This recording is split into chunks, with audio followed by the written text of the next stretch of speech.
Hey there, Charles. Good morning. Good morning, Dan. How we doing? I'm great. Yeah, did you have a good weekend? I'm good, thanks. Yeah, it was a good weekend. Went to see my first Gators game with the Twins this weekend, and up in Gainesville, and had a great time. Haven't been to a college game in years. I saw you wearing a Gators polo shirt, and I was wondering if any of your Rutgers friends saw that on social media and gave you a hard time about it. Not yet. Rutgers really, but I wanted to be able to say "we" all over the place during the game, so I feel like I needed to purchase something that said Gators on it in order for me to, really kind of be on the team. I loved going after Kurt about that on Friday. Was it Friday night where he saying how we've got to do this, we've got to do that, we have a good chance of beating the Gamecocks or whatever. Yeah, I was like, "Oh, are you guys suiting up? What positions are you playing?" Yeah, but you know what? You really fall into that trap because it's a lot less syllables. You just kind of get lazy and just like, yeah, we got to do this, we got to do that instead of, the game. I mean, they is pretty easy. Well, that's a good point. That's a good point.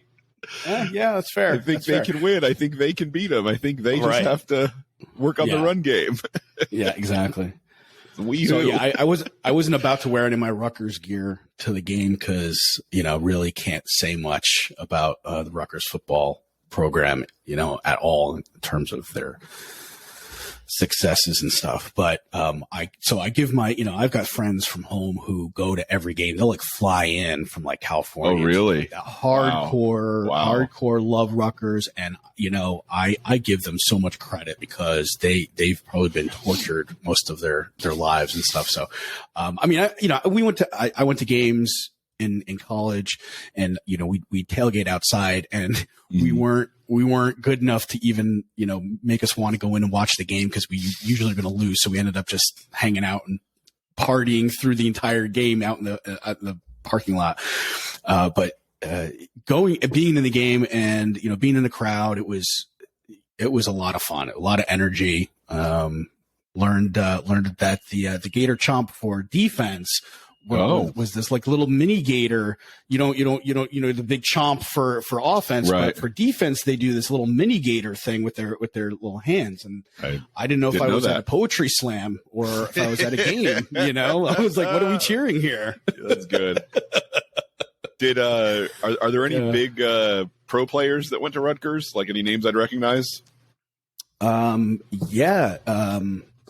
A great selection of kickers. Oh, no. Oh my gosh. I can't.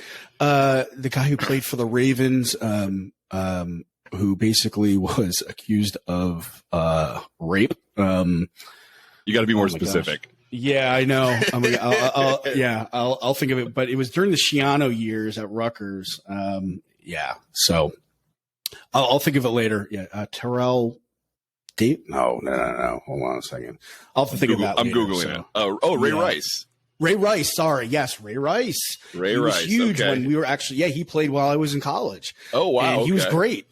So the end of the, when I was a junior, senior plus, I went for 5 years. He was during the Schiano years, they were good, and it was, just good enough to, I think we made a bowl or two, and, that was exciting. But after that, it hasn't been much there. But yeah, Ray Rice, he was the big man on campus. Oh yeah, he was the guy that was on a elevator surveillance video smacking his girlfriend. Yeah, yes, I forgot about that.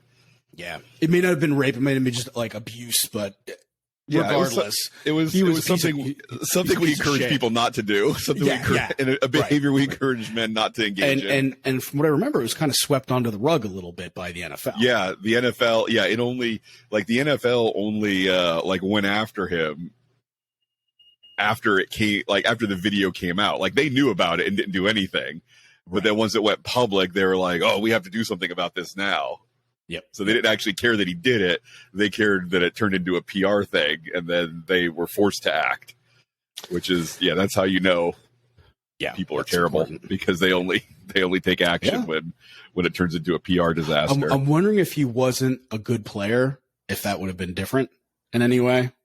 I mean, Maybe, one, would it have drawn as much attention? And two, would there have been as much of an effort to cover that up or to kind of sweep it under the rug if he wasn't as good? I'm just curious.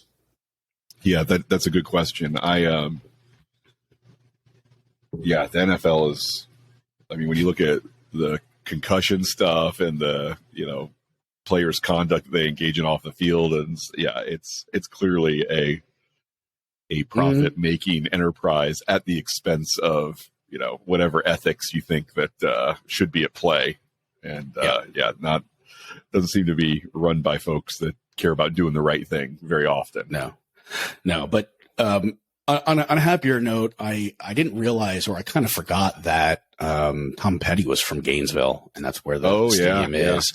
And so since he passed away, they've got a tradition now at the end of the third quarter, they'll play I Won't Back Down by Tom Petty. And nice. You hear the whole stadium singing that. Out, and they had the lights on. So it was like, people holding lighters. Back in the day. And there's a whole stadium doing that. And that was my first show as a kid. My first show that was on I think we talked about that. Yeah. With my friends, and I just, saw them up in the Meadowlands in New Jersey. And I remember, I must have been in junior high at the time. Wow. Or it must have been like junior high or like freshman year. And I'll never forget that, we had one group of friends on one side of the stadium and we were sitting on another side, and we were going to run over to go say hi to them. And as you have to it's an enclosed, the Meadowlands is enclosed, stadium or arena, I should say. And so basically nothing escapes there. So we in terms of ventilation. So we were running around the top part of the stadium there or the arena to get to the other side. And as we're running, Tom Petty's playing Running Down a Dream. And so it was, it was really, it was kind of, a thrilling kind of thing. And I remember getting home as a kid, I was so hungry for some reason. And I was just like, why am I eating everything in the kitchen? And why does it all taste so good? And I was eating like plain Cheerios and and it was like delicious. And I remember smelling something funny while we were running around because the top of the arena there. I'm sure. I think that might've been my first experience with marijuana. Wow. That's not realizing it. A little contact high afterwards, I guess. Yeah, I could only imagine with driving or with running around, breathing hard at the top, where everything floated up. Exactly. Yeah, that must have been brutal. Yeah. So anyway, all those great memories brought a tear to my eye at the end of the third quarter there. I'm sure. And so that was great. I really enjoyed it. So thanks, Kurt, for the ticket. I really appreciate it. Had a great time. Definitely would do it again, regardless of me complaining about the drive.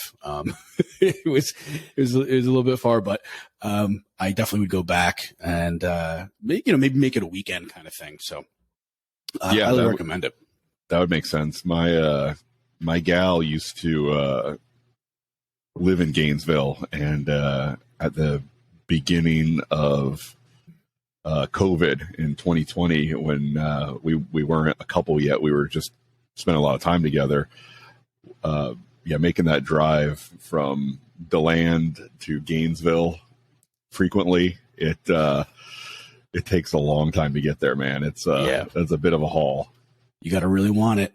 You got to really want it to go, for sure. And the part where you drive sort of across the state through you're not on I-4, you're not on I-75, you're on some, county roads and stuff to try to get over to 75. And that part takes forever. Oh, wow. Yeah.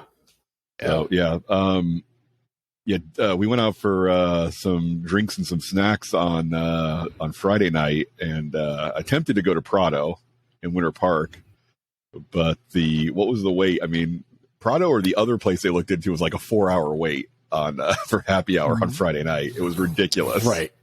Yeah, and so we was an hour after we had been there for a half hour. It was still an hour, right? Even after knowing somebody who worked there. So so we'll have to make other plans to try to get to Prado, because it is a happening place, man. There's a lot of folks there.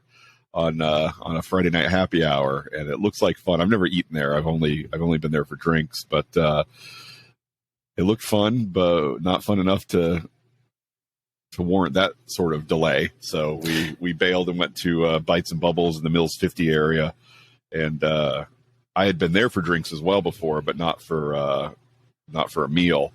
And I got the cinnamon cranberry goat cheese platter with it had some kind of jam, and it had, or maybe it was cranberry jelly and blackberries and like 3 or 4 different types of crackers, and oh my gosh, it was delicious. That's quite a fall themed type of dish. I know. And every time I've gone, like I told you, I've been like 5 or 6 times for food, and it doesn't matter what I order. It's fantastic. It's always I like that place. I always feel like it's fresh. I feel like it's quality. I feel like it's made with care. You can actually tell the difference, I think. Oh yeah, for sure. And I mean, even the presentation of just the cheese on the little wood cutting board was awesome. So I'm looking forward to going there and getting some other cheese, because I really enjoyed. I've never met a cheese I haven't liked, but as we discussed, I haven't tried any of the real stinky stuff yet. I haven't tried Lindbergher yet. Yeah, I suspect I would probably still like it, but I don't know. I'll have to give it a shot sometime. Yeah. All right, so let's see what else is going on.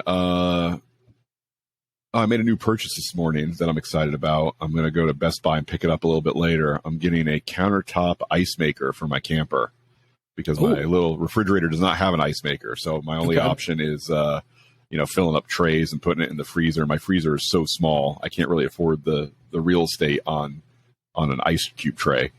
So I'm probably going to build a little shelf sort of at the end of my little galley kitchen, where above where my cat's auto feeder is. I'm going to put a little shelf and put my ice maker there. And the thinking is, number one, when I make my protein shakes in the morning, I can drop a few ice cubes in there, give it a little more of a milkshakey consistency. Oh, and also I'm going to try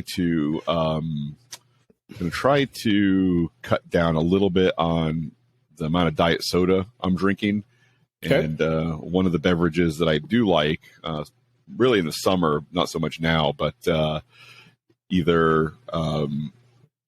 diet lemonade's good, but the thing I was thinking of when I made the purchase was iced tea, unsweet iced tea. I like unsweet iced tea, and being able to make that and have it in a nice cold glass with some fresh ice cubes seems like a good move. So I'm gonna go pick up my ice maker today, and hopefully in a few weeks I'll be able to talk about that as a product that's added some value to my life, because we'll see. Yeah, along those lines, I also made a purchase this weekend. I bought a fitness stretch training machine. So if you've ever seen those funny looking chairs at the gym where people kind of sit down and like lean back a little bit, I been trying to do a little bit more stretching, some static stretching before bed. When I do remember to do it, and I am motivated enough to do it, I do sleep better for sure. And because sometimes from lifting, I'm just like really tight, really sore, and that does keep me awake, or doesn't allow me to sleep as deeply. So I was like, well, you know what? I like those stretching machines at the gym. Let me, look on Amazon to get one. And like the same ones at the gym are like $800-900, ridiculous. For it looks like, I think they're just completely overpriced, but it's like a piece of metal with a seat on it, so I found a really inexpensive one. Hopefully it looks like it'll do the job. I'm going to try it out. But as part of, this kind of leads into, creating these habits that we're talking about is, I realized I want to do these stretching, but what's stopping me? One of the questions I asked myself was, what's stopping me? What's getting in the way? What's making this habit harder to do the stretching at night? I've always wanted to do it, and I realize I don't have the tools to make it enjoyable for me to do it. And part of the Tiny Habits method is doing behaviors that you want to do. And so I was like, well, you know what? I do use that stretching machine at the gym. Let me see if I can get one for home. I found a decent deal. So we'll give that a shot. And yeah, we'll definitely talk about that and see if that's something I'm going to recommend moving forward. They have a lot of different price points, and it doesn't seem like a whole lot of different features, but you don't know until you're actually using it, whether you're going to need some adjustments or more padding here or there, whatever that is. So definitely keep you updated on that. Cool. Yeah, I'm looking forward to hearing about that. Stretching is definitely something I should do every time I go to do yoga with various animals, goats, cats, alpacas, what have not. I'm always just horrified at how much I can't reach down and touch my toes compared to the folks who do it frequently, obviously, you know. Mm-hmm. All right.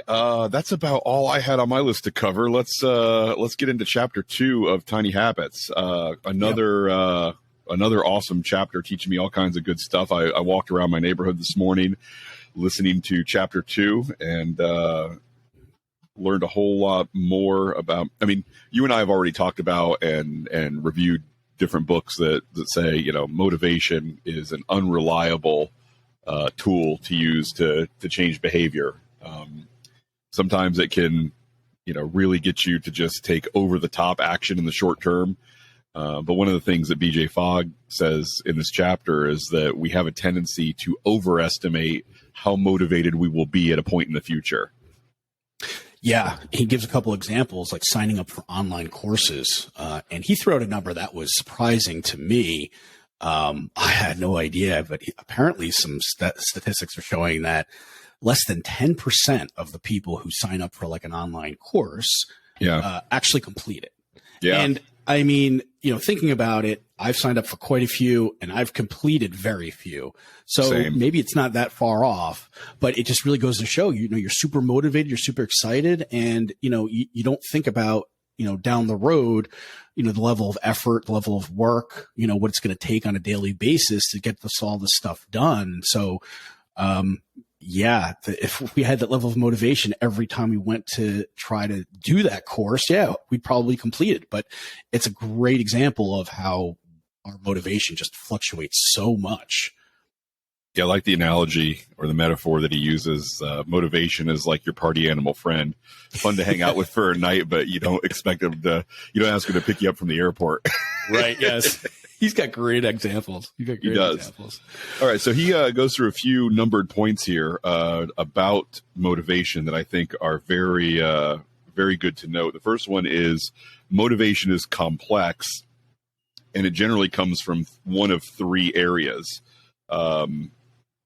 Internal, which is, you know, something, it's coming from inside of you because it's something that you already want to do. So when you want to already do something, it's very easy to get yourself to do that thing. Like, I don't love doing laundry, but I do love showing up for work and clean clothes. So I just do the laundry when I have to do the laundry. Yep. You know, you're self-motivated. Yep. Right. Yeah.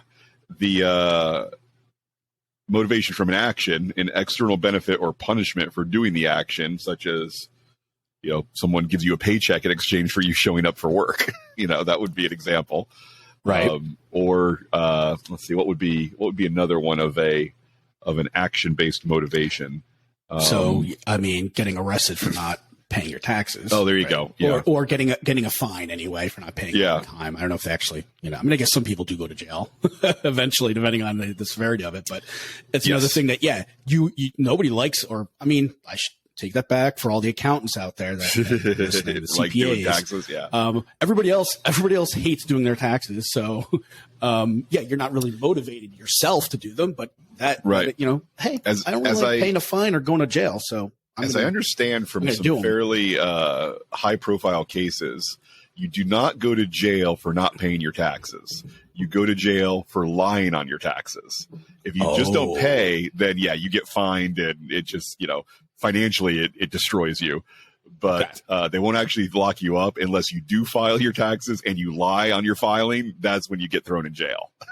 Hey, learning something new every day. I'm going to put that in my 5-minute journal. What did I learn today? I learned. Yeah. They don't get you for not paying. They get you for lying. All right. And then the last one is context. Motivation, meaning, you know, you do something because all your friends are doing it. You do it because society does it. You do it just because it's the thing that you were sort of conditioned to just feel like you do. Oh, this is just a thing that one does. Right. Kind of comes from the environment that you're in. Right? Like wearing pants to work. Right. And right. So, I mean, he talks about, being maybe at a fundraiser charity event and, there's a lot of energy that the MC is talking about, kind of hyping things up and, music's going and drinks are flowing. And a lot of people are making donations, or bidding on, auction items. And, you basically kind of get, sucked into that. And that's definitely a source of motivation as well. Yeah, and then he gets into the idea of competing motivations where there's, you want to do one thing, but you also want to do the other thing, and it applies to the exact same behavior. And the example he uses is, wanting to cut sugar out of your diet, but also wanting to eat this cupcake that's in front of you. And actually, that's slightly different, right? That's a conflicting motivation. Oh, is that what I said? So, right, yeah. So competing motivations is two different behaviors, right? That you basically, you can't do both, right? You got to pick. Okay. Gotcha. Right? Gotcha. So, right. The competing one, right, is that so let's say, I mean, the example, you just bought a house, right? And so, you did a bunch of work maybe inside the house, you look out in the backyard, it needs a whole bunch of work, but at the same time, you want to kind of sit for a minute and relax and, just take it, take in all of the work that you've already done. So, well, you can't sit and relax and appreciate what you've done if you're out in the backyard working. So that those are competing, right? Okay. Where the conflicting one is what you were just talking about is I want to be healthy, but I really want this Disney donut in my mouth right now. Right. So Gotcha. It's basically right. So it's basically, two different things that are pulling you in different directions, and which one wins out. In terms of, right. It's for the same behavior for the conflicting one, competing. Gotcha. Different Okay. behaviors. Understood. Yeah. But in the end, it's basically, the same concept. And honestly, dude, I got confused about this until I wrote it out this morning. I mean, I've been studying the Tiny Habits. I've read this book five times or whatever. And then it was like this morning, I'm like, oh, I finally see it now. It's clear to me because this was a little confusing for me. But the bottom line is, it's just, I think all the reason why he's presenting, these two different topics as well as the three different sources of motivation, I think is really to kind of get us in this mindset of being like a scientist, like looking at this as an experiment, looking at this as these are recipes, right? And these are the different things that go into these recipes and things to think about when things aren't going the way we want, instead of blaming ourselves going, okay, hold on a second, what's going on here? And I feel like this is kind of like a toolkit to kind of figure out, hey, what's going on when the behavior we're trying to do goes wrong? Right.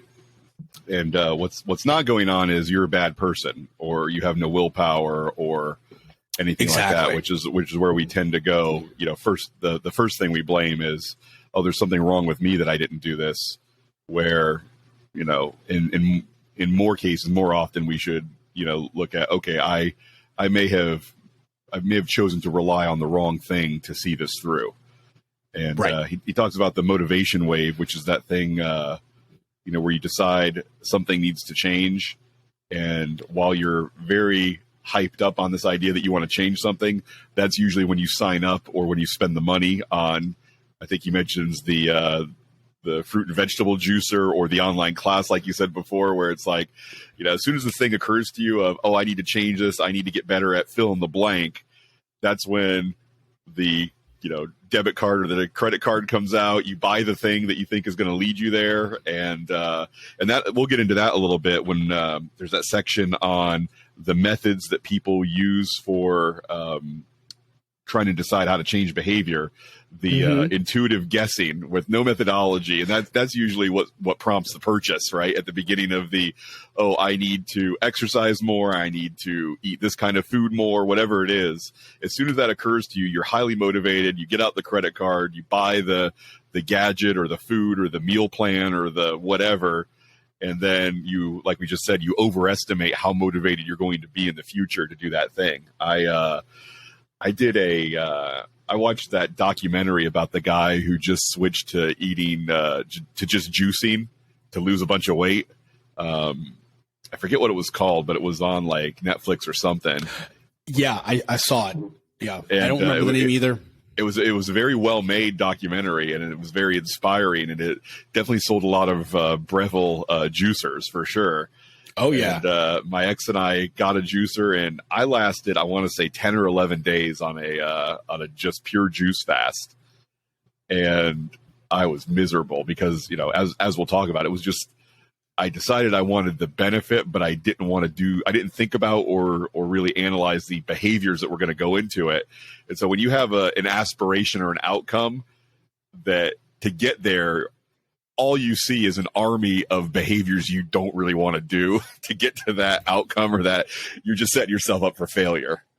Right. And unfortunately, a lot of times it's hard to see all of those until you actually start using it or doing it. Right. Especially when your vision is completely obscured by the motivation wave, right? All you can see is your own motivation for wanting this outcome or this aspiration. And so you just sort of paper over the idea of the actual individual behaviors and steps that are between you and that thing.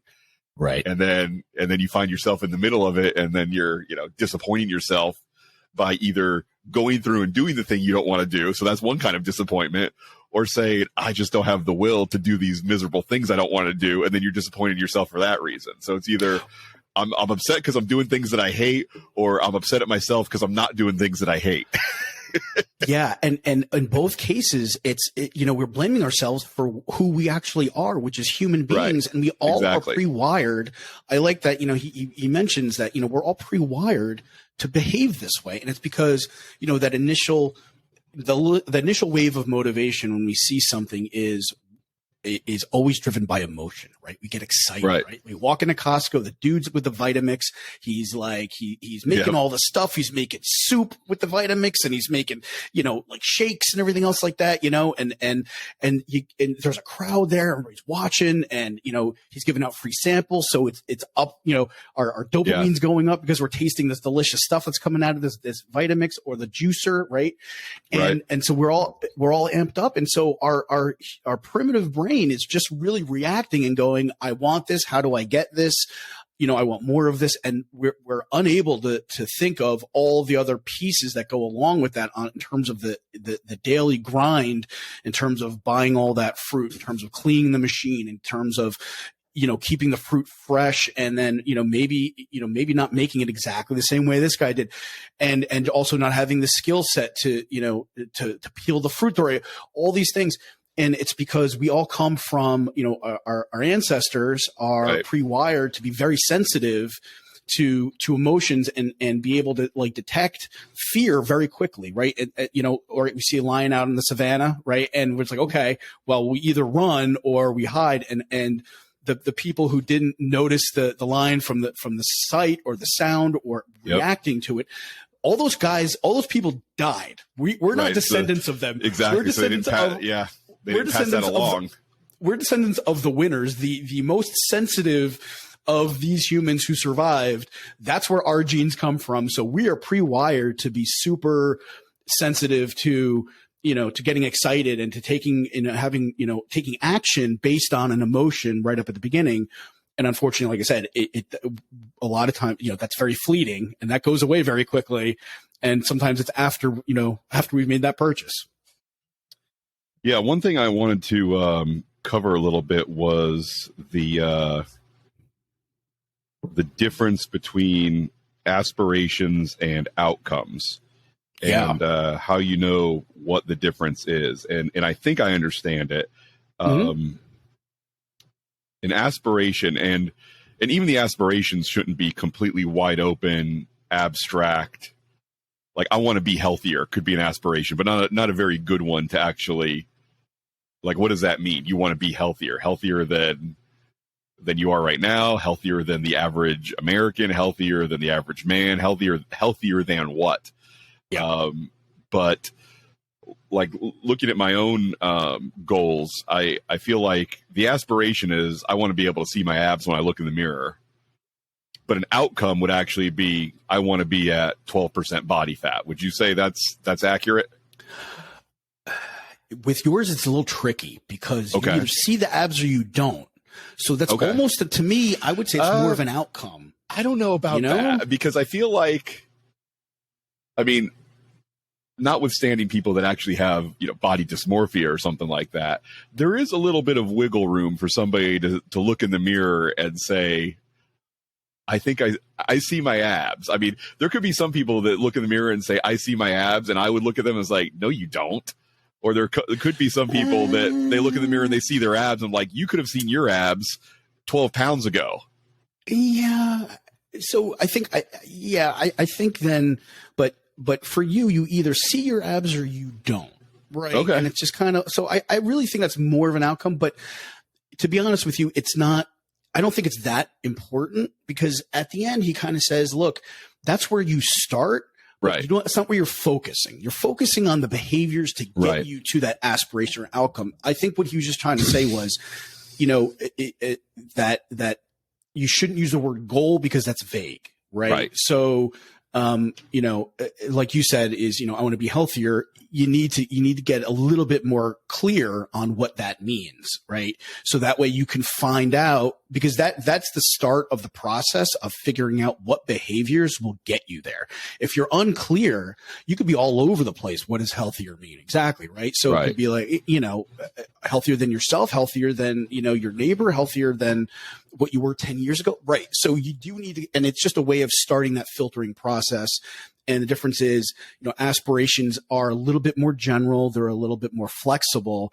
Outcome is more specific than an aspiration, but he actually says start with an aspiration in this area rather than a very specific outcome, because it gives you some flexibility, because it really, part of the process here is figuring out what that aspiration really is, because, it may not be like for you, it may not, the aspiration, may not be just to have six, to be able to see your abs.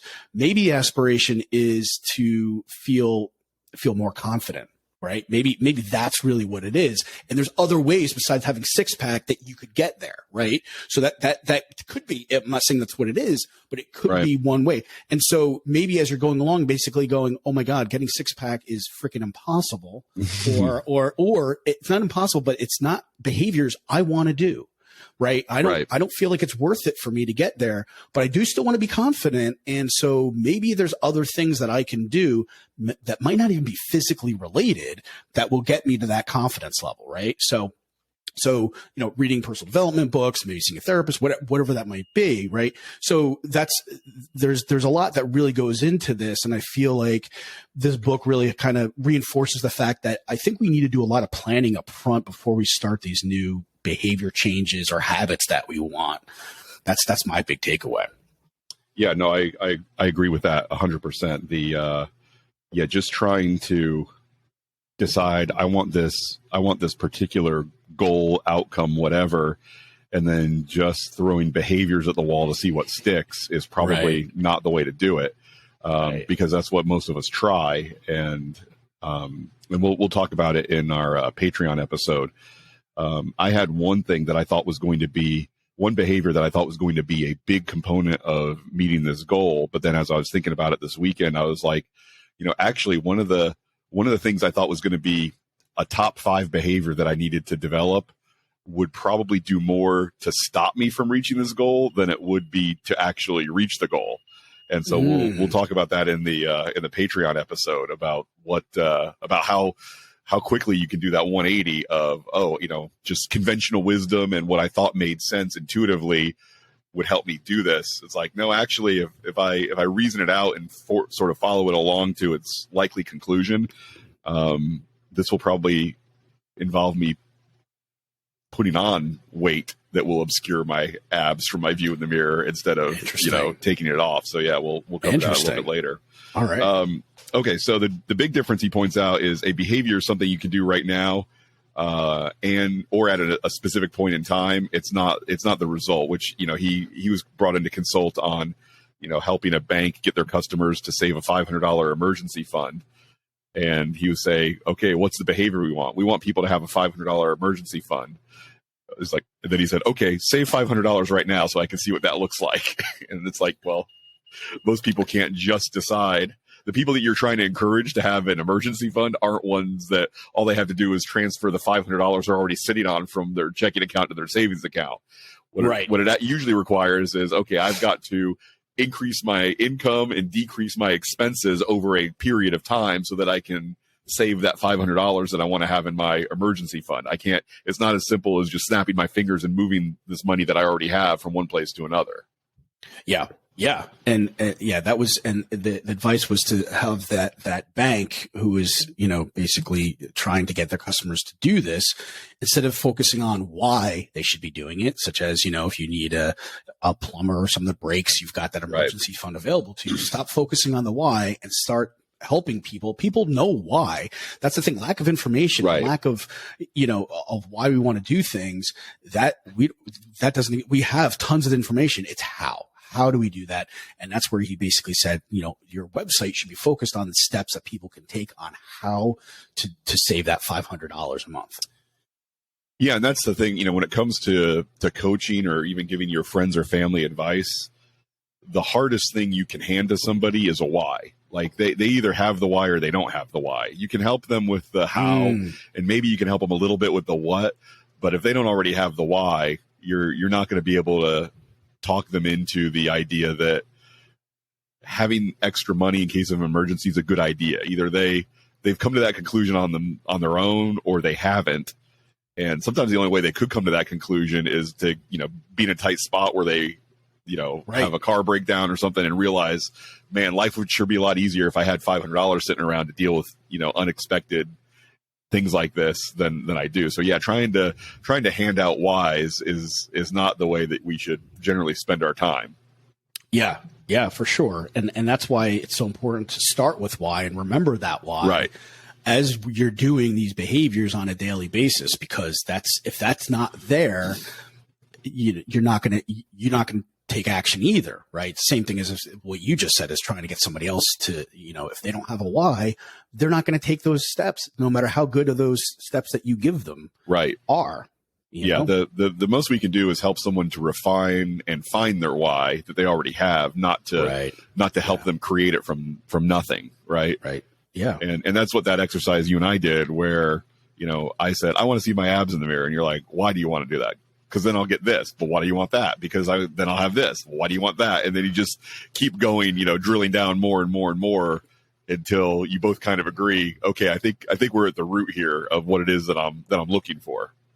Yeah. And I think that actually I think that happens to us because of a similar thing with motivation, right? Like maybe we saw like this one, maybe we saw somebody who has 6-pack abs, they are more confident. And maybe that's like, we basically go, okay, well, they're confident because they have these 6-pack abs. And so we're thinking, well, that's how I get more confident. But maybe that's not why they're confident, right? Maybe there's something else, or maybe that's not how you need to, or how you should get to be more confident is through success, but maybe it is. So that's why it's really good. And it's real simple. You can just keep asking yourself, why? Well, why is that? Why is that? It does help if you have somebody else asking you, because they can kind of, throw a couple of, framing words around it as well.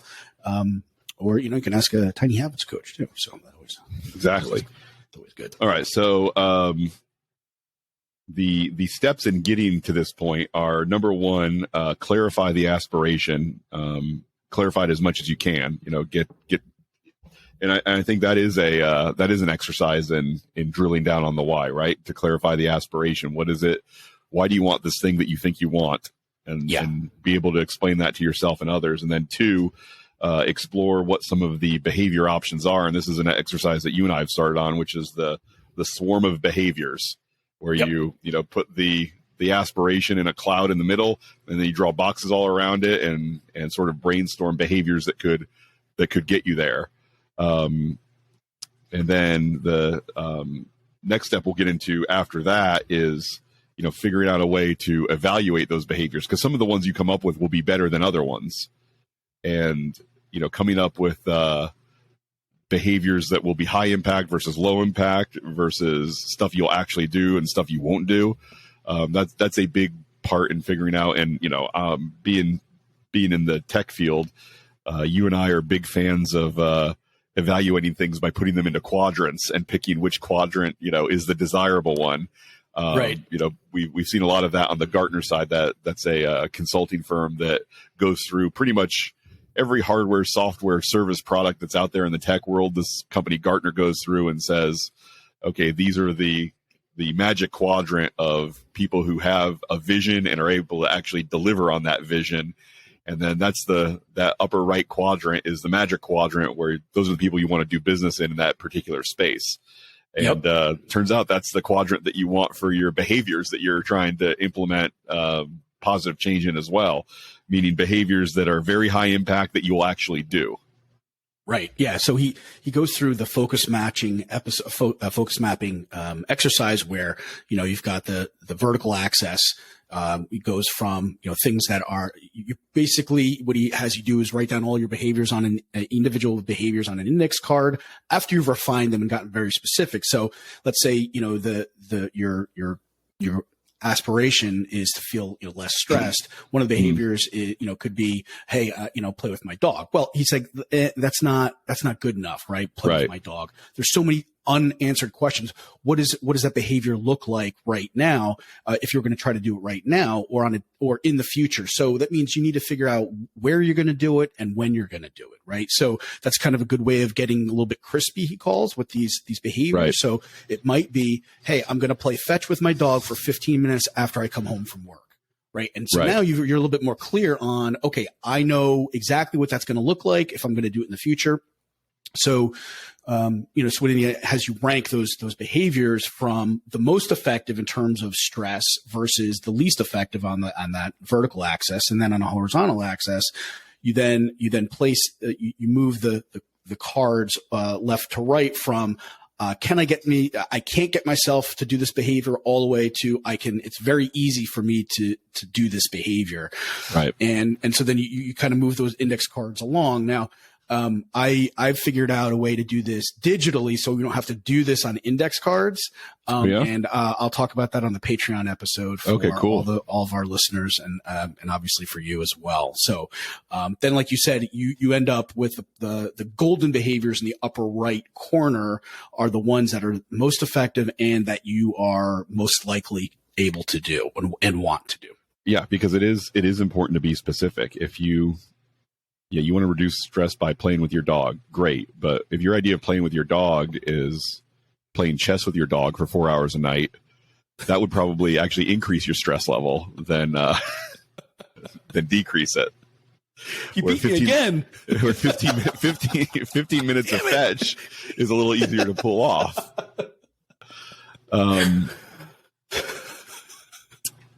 Yeah, so let's see. I remember. I liked his maxim. Number one, help people do what they already want to do, and that's part of the challenge is coming up with behaviors. It's tough. I mean, that was a tough one for me because there are some things that I kind of want to do. I would rather not do. Like, for example, if I'm going to drop body fat, for me, based on what I know has worked for me in the past, is I kind of need to give up on eating sugar and grain in the vast majority of my meals, right? Not saying I can never touch those things ever again as long as I live, but for most of my meals, I need to do away with sugar and grain. Do I want to do that? Kind of, because, I do like the taste of, meats and dairies and meats, dairy, and vegetables, that are not grain based. And I know that I get benefit from that, but I wouldn't say that I want to do that. I mean, part of me wants to I just want to shove whatever food in my mouth at the time that I feel like eating. And that's that. And that's kind of where, motivation is, one of those levers. I've got to have some level of motivation to not just constantly lay in my bed all day and eat Ben and Jerry's. Because I've got to see that, okay, it's more valuable to not do that most of the time than it is to do that. It's like, when you want to change a behavior for the better, especially when it comes to your health, getting out there, moving your body and not just eating the foods that you feel like eating every single second of every day. Yeah. You've got to do some sort of an analysis of what your values are and have values that are strong enough to say, okay, I've had a stressful day. I would really like to just kill this pint of Ben and Jerry's right now, but I'm not going to do that because I don't feel like that's the most meaningful and valuable thing I can do. Right. Yeah. So how do you sort of, rationalize that? The idea of, when you want to get in better shape and you want to choose behaviors that will lead to that, they're not always going to be things that you already want to do. They're going to be things you realize you have to do. They're going to be things you realize you should do. But in moment to moment, it's not the thing that you want to do sometimes. Yeah. And in those cases, maybe you can continue the brainstorming session and pick up variations of that. Right. And maybe you make it a little bit simpler. So instead of having no sugars and no grains, it's maybe you just have less sugars or grains at those meals, right? Instead of having Ben and Jerry's, if you're having it every week, or, maybe you have it every 2 weeks, or maybe, you instead of buying it in advance, maybe you go out, you go to a supermarket and you buy it, and maybe you buy the smaller amount, or, maybe you portion out half of it and throw the other half out. Right. Keep in the house. Right. So, I mean, okay. So maybe that's not something we want to do. Right. So, and it's just kind of brainstorming all these ideas, but the most important thing is, like, it shouldn't be a struggle. You're not going to do it, when you aren't feeling good, when you're sick, when you're, tired, when you're running late. These are things that you're going to want to do, like his maxim, help people feel, do the things they already want to do. So that's something to keep in mind. And that's where you really need to think of the trade-off, right? I mean, It's going to be very effective to go zero grain, zero sugar, but I really don't want to do that. So it's not going to be in the upper right quadrant at that point. Right. Right.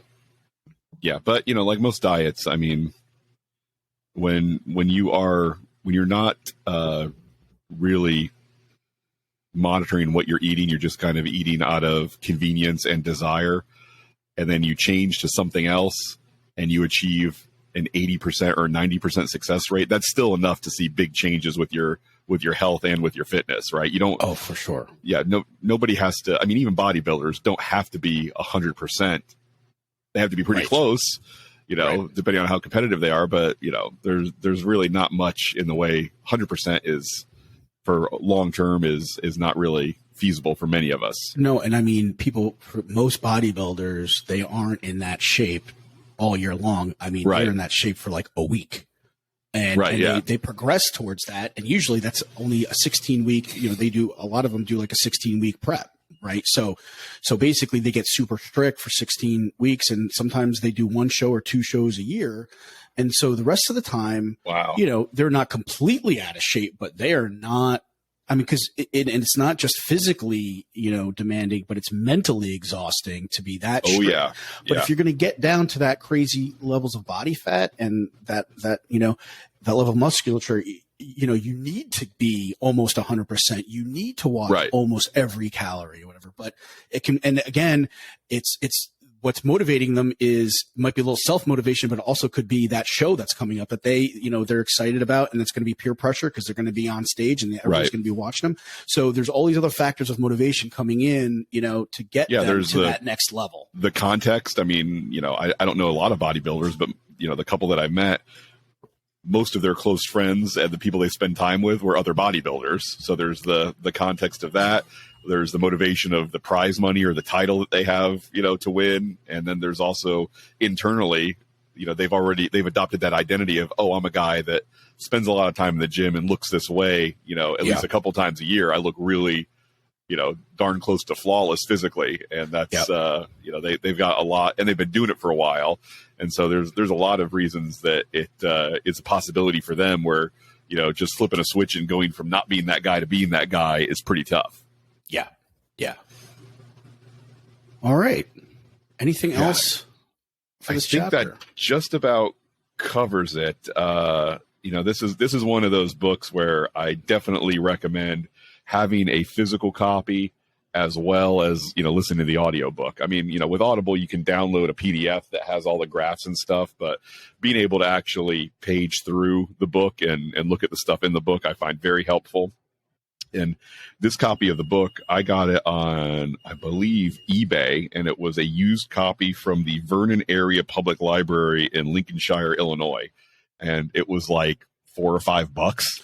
Wow, and that's fantastic. It's in pretty good shape. Yeah, eBay is a great place for if you for the most part, I like digital copies of books and I like listening to audiobooks. But when it comes to something that you and I are going to cover on the podcast, I want to have a physical copy. And eBay and even just Google Shopping is a great place to find quality used books in good shape. And that's what I did with this one.